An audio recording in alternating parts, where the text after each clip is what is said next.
Rocket! Estamos começando mais um vídeo no Firula TV para o tão esperado dia onde finalmente veremos pela primeira vez os 4 membros do Reino Unido disputando uma mesma edição de Mundial. Mas antes, é fundamental o seu apoio, que com certeza é de grande valor para este trabalho. Então não hesite em deixar o seu like, recomendar o vídeo para o seu amiguinho que não viu 58 e sem mais delongas, vamos ao vídeo.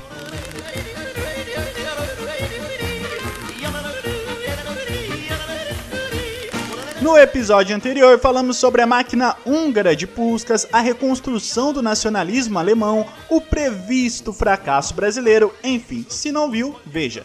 Mas voltando a 58, teremos de retroceder novamente para 50, mas fiquem tranquilos, não falaremos de novo daquilo, mas sim da escolha para a Suécia como sede de 58. Durante o torneio no Brasil, Suécia e Argentina manifestaram interesse em sediar a edição de 58, já que a de 54 já havia sido definida 4 anos antes. E em congresso realizado pela FIFA no Rio de Janeiro, os suecos receberam a honra de hostear a 6ª edição da Copa do Mundo. 55 seleções se inscreveram para as eliminatórias em busca de uma das 14 vagas ainda disponíveis para o Mundial. E neste momento, 2 grandes surpresas: Itália e Uruguai, únicos bicampeões até então, ficaram de fora da Copa.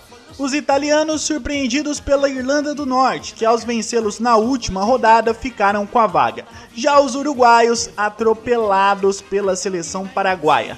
O humilhante 5-0 na última rodada das eliminatórias acabaram por tirar a Celeste da Copa de 58. Além dos maiores campeões de fora, as 2 grandes sensações de 54 não chegavam com tanta força em 58. A Alemanha Ocidental, classificada pelo mérito de atual campeã, chegava com uma seleção bastante parecida com a da Copa anterior, porém também envelhecida, com Fritz Walter, principal jogador da equipe, já nos seus 38 anos de idade. Já a Hungria chegava com uma forçada renovação, já que a Revolução Húngara de 1956 fez com que vários atletas de destaque em 54 deixassem o país e a seleção. Entre eles Puskás, que deixou o país no mesmo ano para viver na Áustria e posteriormente, em 58, na Espanha, atuando no Real Madrid. A ausência de campeões e o enfraquecimento de destaques da Copa anterior poderia enfraquecer o nível técnico de 58. Poderia. O avanço da mídia esportiva ao redor do mundo fez com que antes mesmo do início do torneio, jornais e veículos de comunicação de todo o planeta já destacassem as grandes seleções daquele torneio. A primeira delas, a União Soviética, que após o título olímpico em 56, chegava pela primeira vez à Copa do Mundo, sendo classificada como máquina de futebol. E para muitos, era a seleção mais apta a repetir o futebol arrebatador apresentado pela Hungria 4 anos antes. A França, com o refinado futebol e o seu goleador Just Fontaine vivendo o auge, também entrava como destaque. Já os ingleses chegavam à Copa escorados em um forte sistema defensivo, os tornando quase intransponíveis, buscando por meio da tática fazer valer o mérito de inventores do futebol. Os suecos, com um futebol consistente e como donos da casa, também estavam entre os primeiros nas bolsas de apostas. E por fim, o Brasil, que ao menos para os europeus chegava como forte candidato ao título. E já que falamos de nós, vamos à perguntinha clássica. E o Brasil? Bom, como eu disse, éramos favoritos, mas somente na visão dos europeus. As fracas atuações contra Peru pelas eliminatórias, que por pouco não tiraram o Brasil da Copa, e a extrema desorganização na qual a seleção era gerida, fazia com que o pessimismo fosse o sentimento predominante por aqui. Além disso, a sensação de fracasso pela imprensa por conta do trauma de 50 ainda era amplamente discutido. Era inquestionável para eles a qualidade técnica dos jogadores brasileiros, porém, o psicológico para aguentar a pressão de uma competição mundial era extremamente questionado.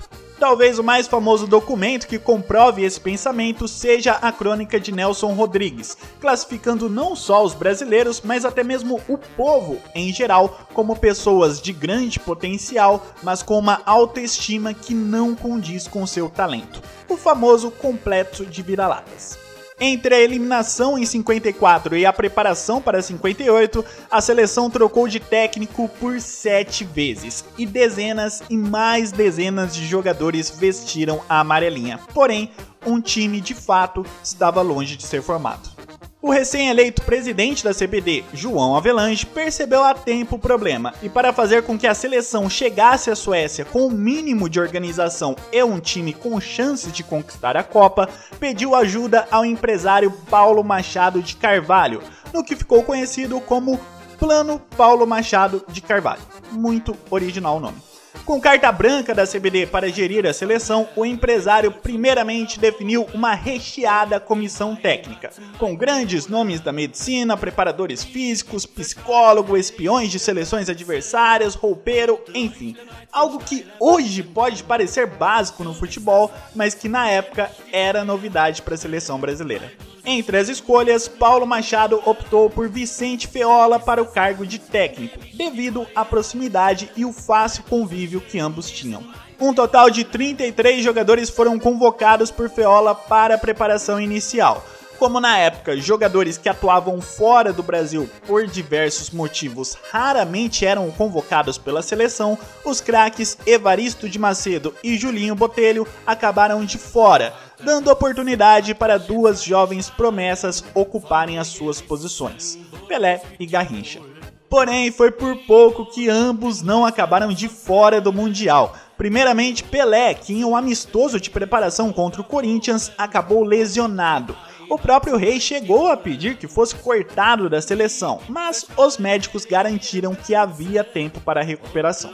Depois, tanto Pelé quanto Garrincha acabaram reprovados nos testes feitos pelo psicólogo João Carvalhães, onde o médico alegou que Pelé ainda não estava preparado e sentiria a pressão de jogar a Copa do Mundo, e que Garrincha não tinha maturidade suficiente para um torneio de tamanha importância. Felizmente, os testes foram ignorados por Feola, que incluiu ambos na lista final dos 22 convocados para a Suécia.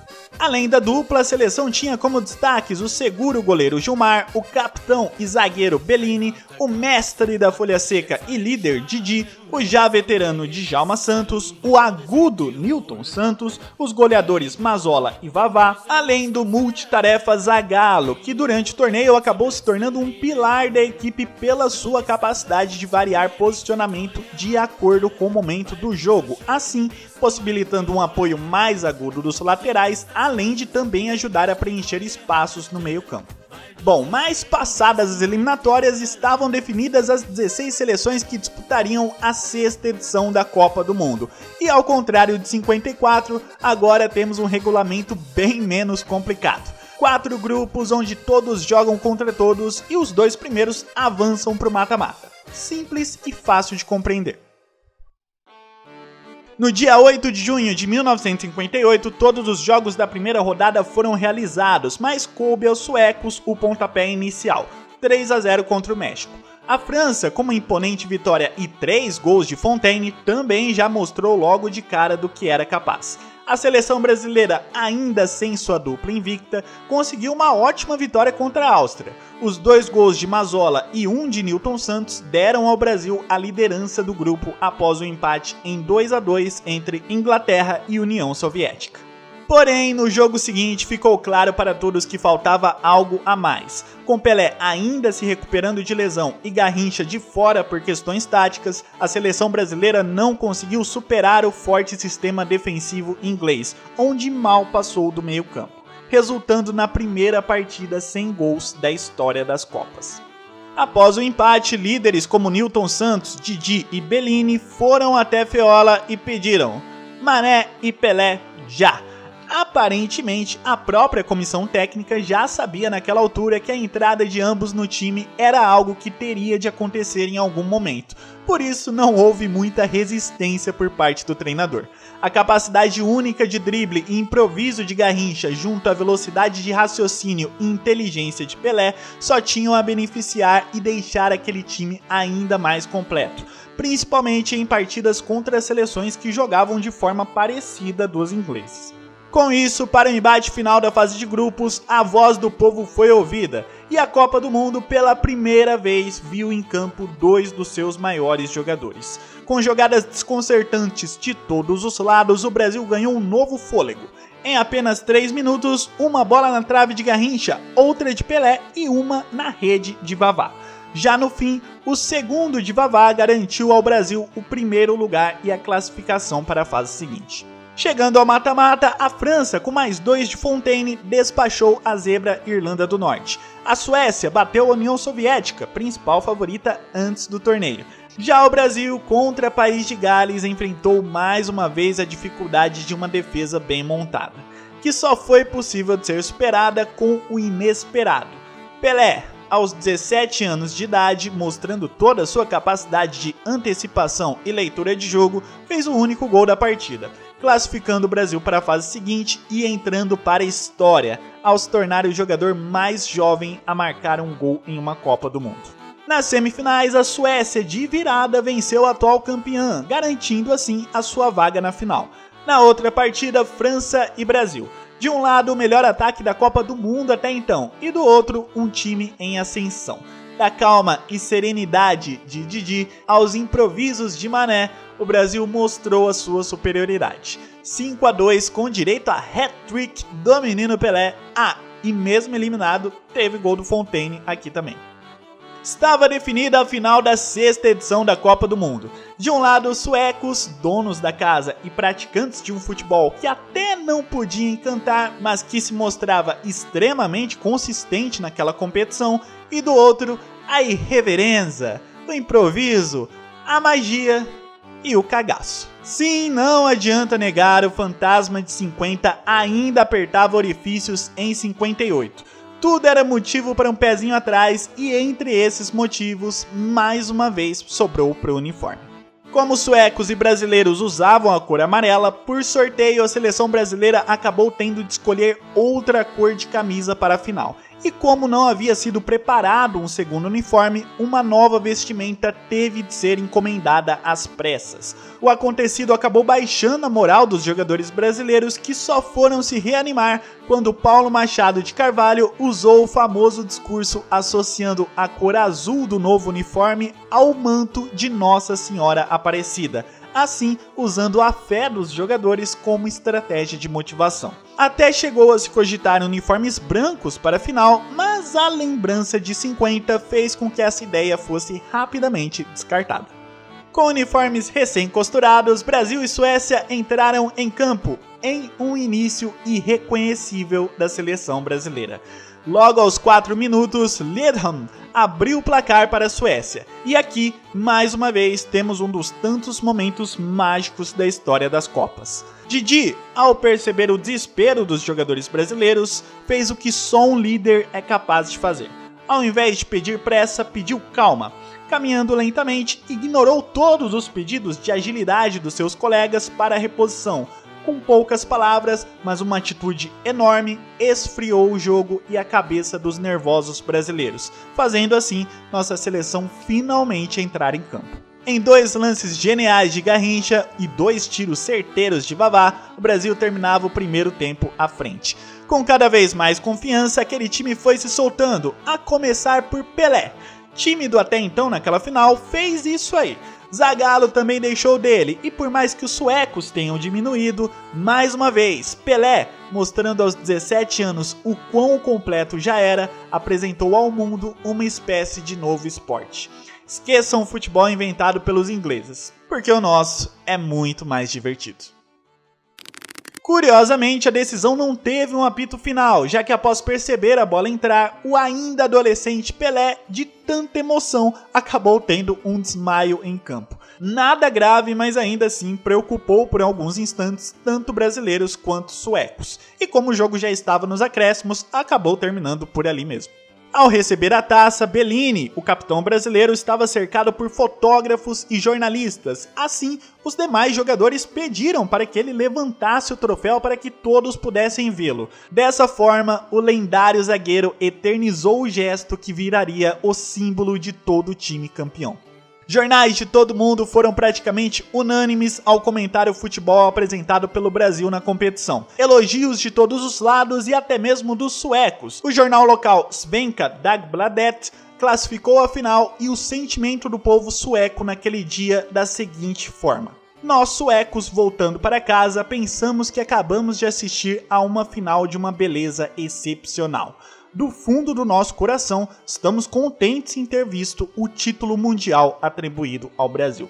Just Fontaine, com 13 gols em apenas 6 jogos, não só foi o artilheiro daquela Copa, mas também obteve um recorde que continua ativo até hoje, como o jogador com maior número de gols em uma mesma edição de Mundial. Ao todo, 6 jogadores integraram a seleção do campeonato, incluindo Djalma Santos, um dos poucos remanescentes de 50 que jogou somente uma partida em todo o torneio, justamente a final, por conta de uma lesão do lateral titular de sorte. O fantasma de 50 finalmente estava exorcizado. Sem mais medos ou complexos, a partir daquele 29 de junho de 1958, o futebol brasileiro estava pronto para mostrar do que era capaz.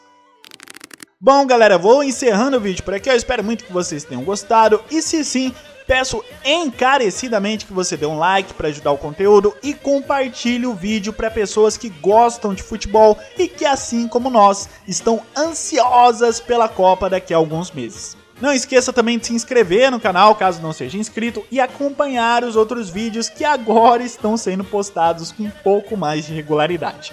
Fica aqui também a lembrança de que na descrição do vídeo tem vários links de fontes e referências, entre elas a famosa crônica de Nelson Rodrigues sobre o Complexo de Vira-Latas, que curiosamente foi escrita 3 meses antes da conquista brasileira.